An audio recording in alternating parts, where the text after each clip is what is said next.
Assalamualaikum warahmatullahi wabarakatuh. Para mahasiswa sekalian, setelah tugas harian 3 kita bahas, maka sekarang kita akan membahas mengenai jawaban tugas harian yang keempat. Tugas harian yang keempat ini membahas mengenai pewarisan di antara ahli waris golongan 2. Sebelum membahas materi, perlu saya ingatkan bahwa para mahasiswa harus sudah paham mengenai cara menentukan golongan-golongan ahli waris dan menghitung hubungan perderajatan.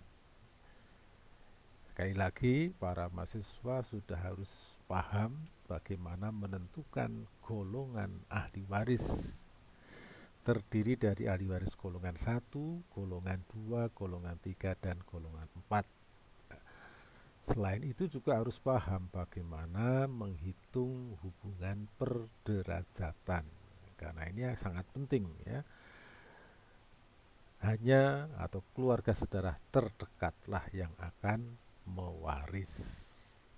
Nah, ahli waris golongan 2 terdiri dari orang tua dan para saudara pewaris. Para saudara terdiri dari saudara kandung dan saudara tiri. Anda harus ingat prinsip-prinsip pewarisan di antara ahli waris golongan 2. Pada prinsipnya orang tua itu selalu mendapatkan bagian lebih dulu. Dan apabila orang tua mewaris bersama saudara, ya, orang tua mendapatkan bagian lebih dulu dan minimal bagian orang tua adalah seperempat warisan.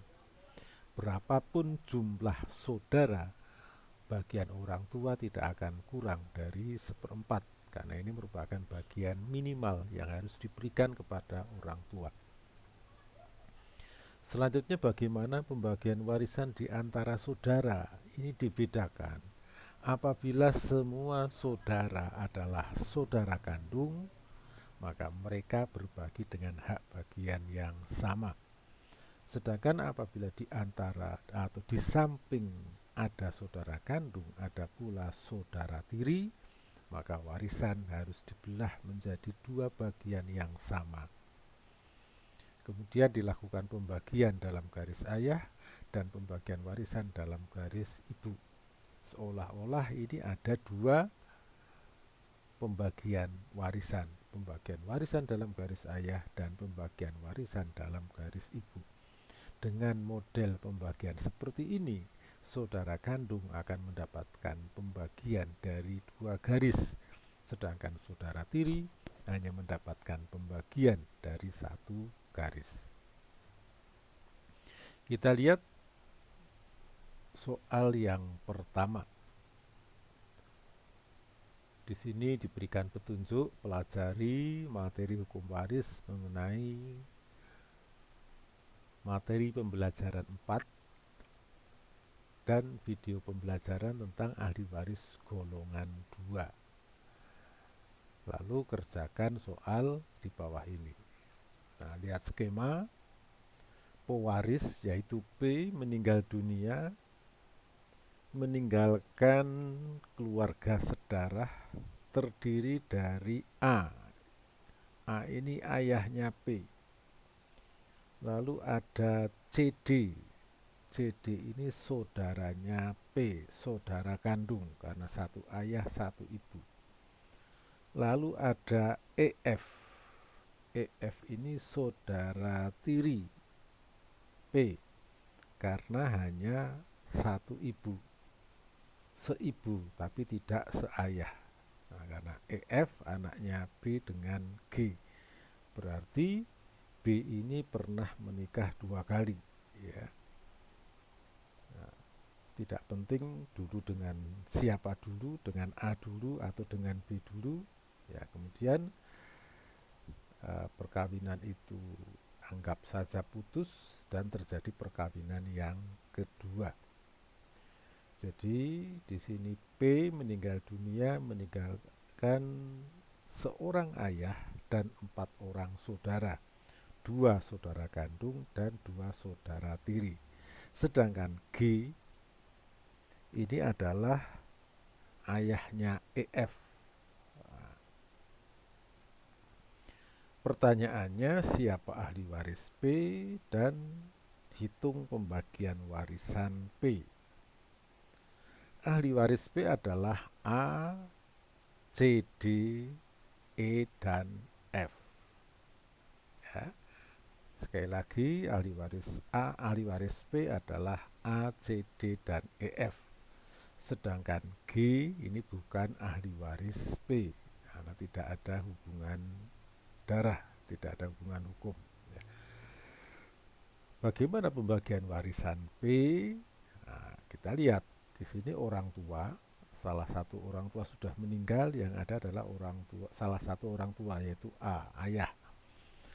Orang tua mewaris dengan lebih dari 2 saudara, maka orang tua mendapatkan bagian minimal 1/4 warisan. Nah, sehingga A mendapatkan 1/4 kali 80 juta, karena warisannya 80 juta. Sehingga A mendapatkan 20 juta. Sisa warisan adalah 80 dikurangi 20, yaitu sejumlah 60 juta. Sisa warisan sejumlah 60 juta ini dibagi 2 karena para saudara terdiri dari saudara kandung dan saudara tiri. Masing-masing menjadi 30 juta. 30 juta untuk pembagian warisan dalam garis ayah dan 30 juta untuk pembagian warisan di antara ahli waris garis ibu. Langkah selanjutnya adalah melakukan pembagian warisan di antara saudara dari garis ayah.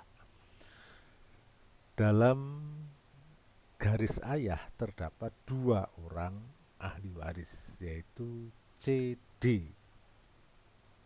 Ya, CD berbagi 30, sehingga masing-masing mendapatkan setengah kali 30 atau senilai 15 juta.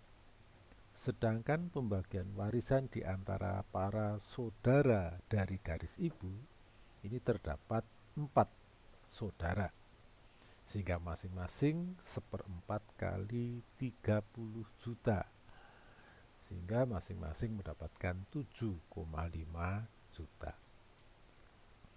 Pembagian akhir, maka A mendapatkan 20 juta, CD sebagai saudara kandung mendapatkan 22,5 juta, yaitu penjumlahan 15 ditambah 7,5. Sedangkan E dan F saudara tiri hanya mendapatkan masing-masing 7,5 juta. Ini jawaban soal yang nomor 1. Sekarang soal yang nomor 2. Lihat skema di bawah ini. Keterangan pewaris P meninggal dunia meninggalkan harta warisan senilai 600 juta. A, bapaknya P telah meninggal lebih dulu dari P. Pertanyaannya, siapakah ahli waris P? Yang kedua, yang B, jelaskan golongan ahli waris dari para keluarga sedarah P sebagaimana disebutkan dalam gambar skema. Yang C, hitung pembagian warisan di antara para ahli waris. Kita jawab yang pertama, bahwa P, pewaris meninggal dunia meninggalkan yang hidup adalah pertama B. B ini ibu dari P. Lalu ada CDE. CDE adalah saudara P, ini saudara kandung. Berarti BCDE adalah merupakan ahli waris golongan 2. Ya. orang tua dan saudara. B, C, D, E adalah ahli waris golongan 2. Di samping B, C, D, E lalu terdapat F, G. F, G ini orang tuanya A, berarti kakek neneknya P. F, G adalah ahli waris golongan 3 derajat 2. Kalau tadi C, D, E derajat 2, nah ya. C, D, E derajat 2, ahli waris golongan 2 derajat 2. F, G ahli waris golongan 3 derajat 2. Lalu ada H, I, J, K. Ini semuanya H, I, J, K adalah ahli waris golongan 4 derajat 3. Bagaimana kita menghitung hubungan derajat H? Dihitung mulai dari P menuju A 1 kelahiran 1 derajat, dari A menuju FG 1 kelahiran 1 derajat, dari FG menuju H 1 kelahiran 1 derajat. Sehingga antara P sampai H adalah derajat 3. Berarti di sini ada ahli waris golongan 2, ada ahli waris golongan 3, dan ada ahli waris golongan 4. Maka yang berhak mewaris adalah ahli waris golongan 2, yaitu B, C, D, dan E. Di sini kepada mahasiswa hanya diminta untuk memahami tentang golongan-golongan ahli waris, ya. Ada ahli waris golongan 2, ada ahli waris golongan 3, ada ahli waris golongan 4. Walaupun ahli waris golongan 3 dan 4 belum dibahas pada pertemuan yang keempat ini, namun demikian materi-materi itu sudah kami berikan ya di dalam kelas, ya, di kelas LDRU sudah dimunculkan semua dari awal sampai akhir, dan mahasiswa bisa mempelajari, dan prinsip-prinsip prinsip-prinsip golongan juga sudah pernah dibahas, ya. Sebelum kita mempelajari tentang pembagian warisan di antara golongan-golongan ahli waris, sudah dibahas tentang prinsip golongan. Siapa golongan 1, siapa golongan 2, golongan 3, golongan 4 itu sudah pernah dibahas. Lalu juga prinsip golongan, golongan yang lebih dekat menutup golongan yang lebih jauh, itu sudah pernah dibahas. Jadi tidak ada alasan mahasiswa untuk mengatakan bahwa golongan 3 dan golongan 4 belum dibahas. Karena memang di sini Anda tidak suruh menghitung pembagian warisan di antara ahli waris golongan 3 ataupun golongan 4. Di sini hanya disinggung, dihadirkan ada ahli waris golongan 2, ada ahli waris golongan 3, dan ada ahli waris golongan 4. Maka yang berhak mewaris adalah ahli waris golongan 2. Kalau masih ada ahli waris golongan 3, maka ahli waris golongan, kalau masih ada ahli waris golongan 2, maka golongan 3 dan golongan 4 tertutup, tidak bisa mewaris. Nah, ini tentang siapa ahli waris P. Lalu yang kedua, jelaskan golongan waris. Tadi sudah kita bahas, ya. B, C, D, E golongan 2, FG golongan 3 derajat 2, HIJK ahli waris golongan 4 derajat 3. Sekarang bagaimana pembagian warisannya? Ya, karena ini pewarisan golongan 2, orang tua bersama saudara. Di sini ada 1 orang tua dan ada 3 orang saudara. Maka mereka berbagi dengan hak bagian yang sama, masing-masing 1/4 bagian. Harta warisannya 600 dikalikan 1/4, sehingga masing-masing B, C, D, E mendapatkan 150 juta. Nah, para mahasiswa sekalian, kalau kita amati, kalau kita lihat contoh soal 1 dan contoh soal 2 ini sebetulnya sangat-sangat sederhana. Memang tugas-tugas harian ini bukan tugas yang sulit, ya. Tidak banyak problematik. Anda hanya diminta untuk menerapkan rumus-rumus pembagian warisan. Kalau Anda sudah memahami prinsip-prinsip pembagian warisan dan rumus-rumusnya, maka Anda akan mudah untuk menyelesaikan setiap soal-soal tentang pembagian warisan. Setelah kita membahas bagaimana soalnya dan bagaimana jawabannya, selanjutnya akan saya berikan contoh-contoh jawaban mahasiswa berikut nilainya, ya, sehingga nanti bisa untuk dijadikan bahan pembelajaran mana yang benar, mana yang salah, di mana letak kesalahannya. Ya.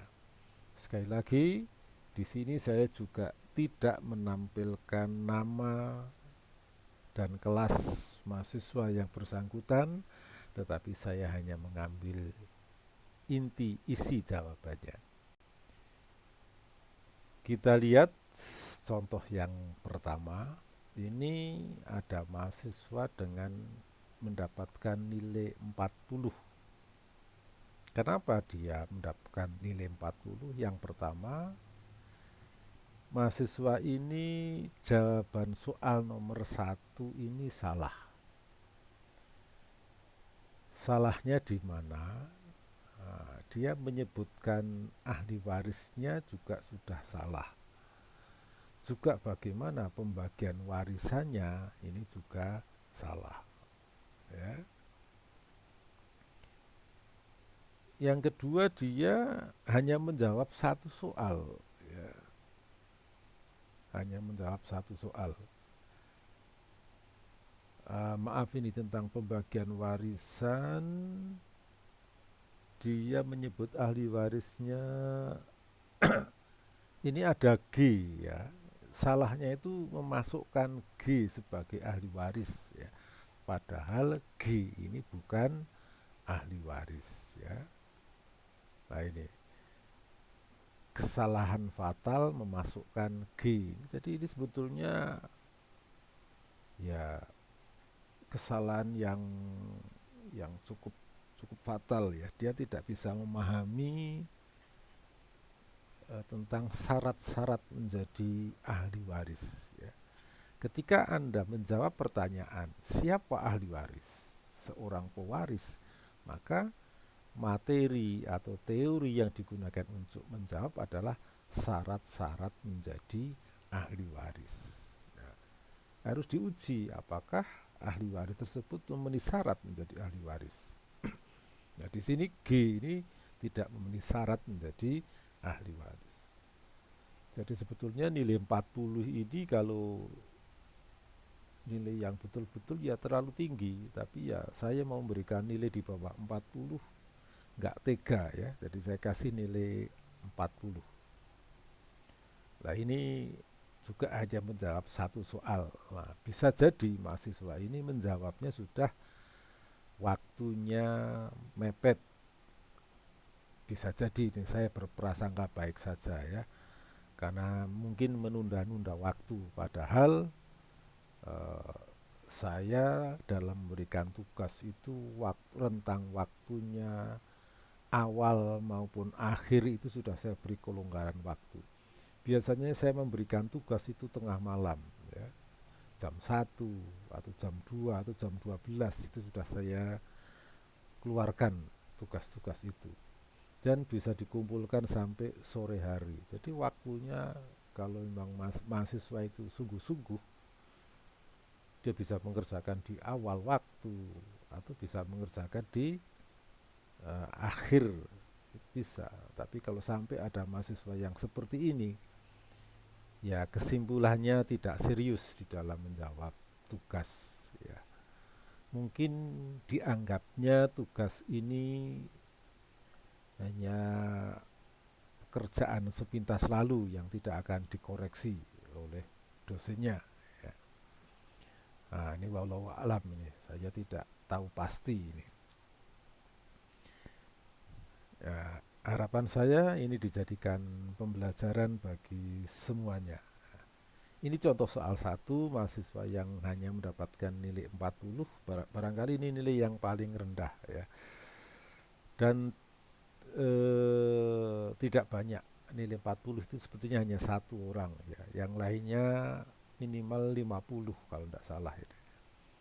50, 50, 55, 60 gitu.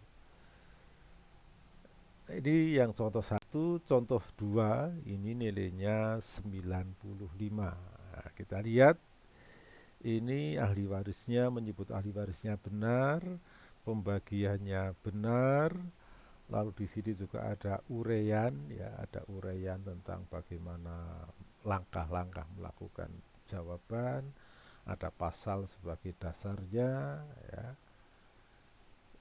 Ini soal nomor satu cukup baik ini ya, cukup rinci. Soal nomor dua, lah ini dia ahli warisnya benar, pembagian warisannya juga benar. Nah, hanya di sini ada sedikit kekurangan, tidak menyebutkan golongan-golongan ahli waris dari keluarga sedarah pewaris. Pertanyaannya adalah para keluarga sedarah pewaris, jadi tidak hanya ahli waris yang orang yang berhak mewaris saja, tapi semua keluarga sedarah pewaris, ya. Jadi kan tadi ada golongan berapa saja, ya. Jadi golongan di soal nomor 2 ini ada golongan berapa saja? Ada golongan 2, ada golongan 3, dan ada golongan 4.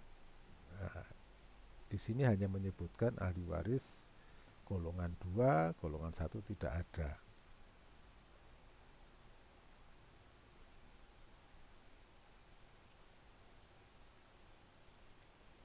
Jadi tidak menyebutkan secara rinci. Di sana disebutkan di sana terdapat golongan 3, nenek kakek, dan golongan 4, paman bibi tidak bisa mewaris karena masih ada golongan 2.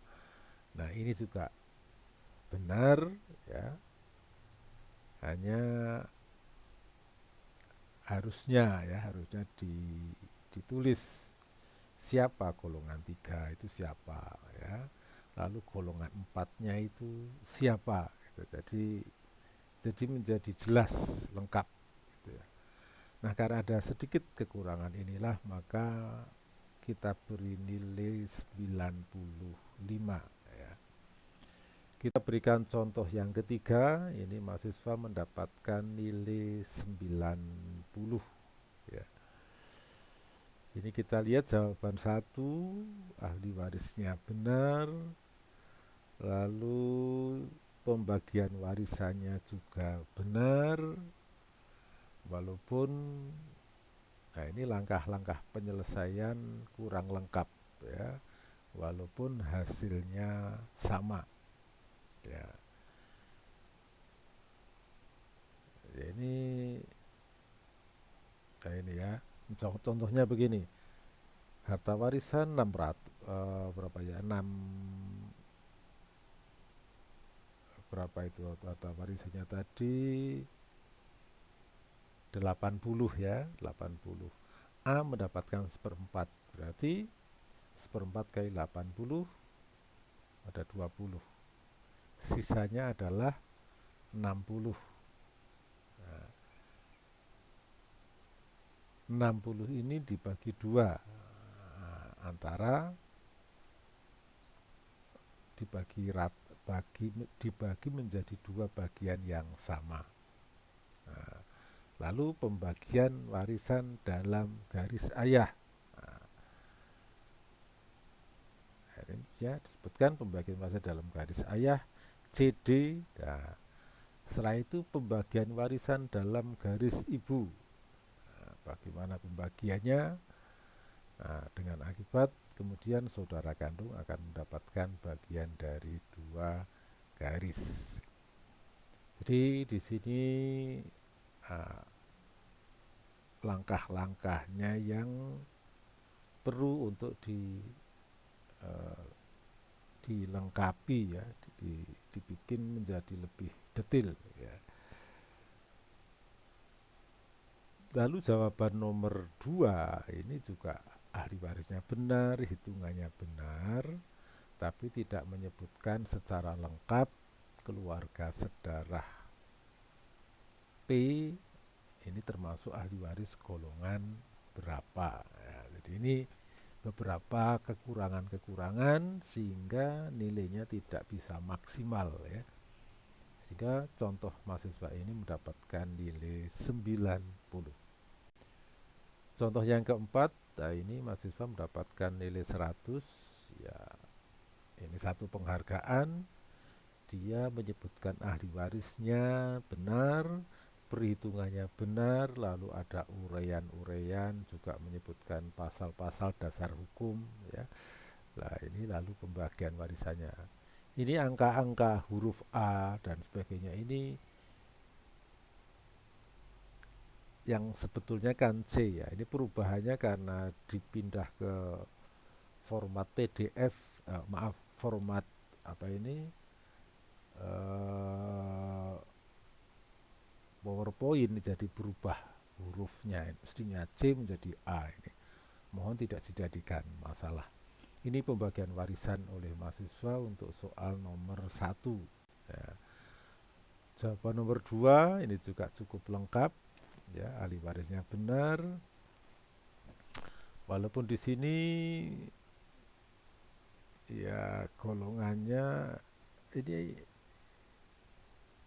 golongan cukup lengkap juga ini ya. Ada golongan 1 tidak ada, golongan 2 ada ini P, A, lalu C, D, E ya. Nah, B, C, D, E.